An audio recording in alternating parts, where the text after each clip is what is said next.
Sir cab book பண்ணியிருந்தீங்கல்ல, உங்கள் வீட்டு வாசலில் தான் சார் நிற்கிறேன்.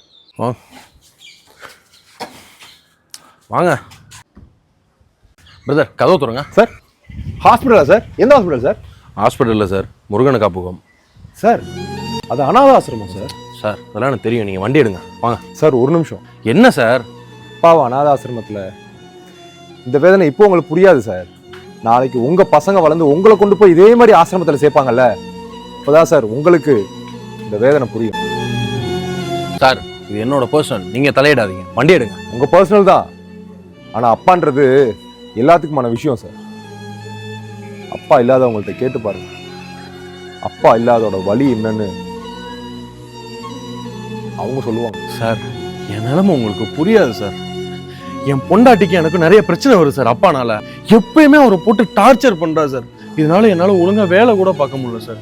வேலைக்கு போயிட்டு வந்தா எப்போ உங்க அப்பா காப்பகத்துல சேர்க்க போறேன்னு சொல்லி என்ன டார்ச்சர் பண்றா சார்.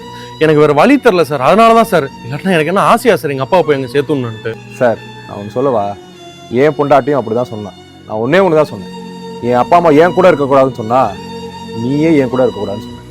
சார் எல்லாரும் அதே மாதிரி இருக்க மாட்டாங்க சார். நீங்க சொல்லிட்டீங்க, என்னால சொல்ல முடியல சார். அப்பான்றது வெறும் வார்த்தை இல்லை சார், அது வாழ்க்கைக்கான நம்பிக்கை. சார் வண்டி எடுங்க சார். என்ன சார்? சார் அப்பாவை விட்டுட்டு என் பொண்டாட்டி கூட்டிட்டு வரோம், அவங்க அம்மா வீட்டில் விட்டு வந்துடும்.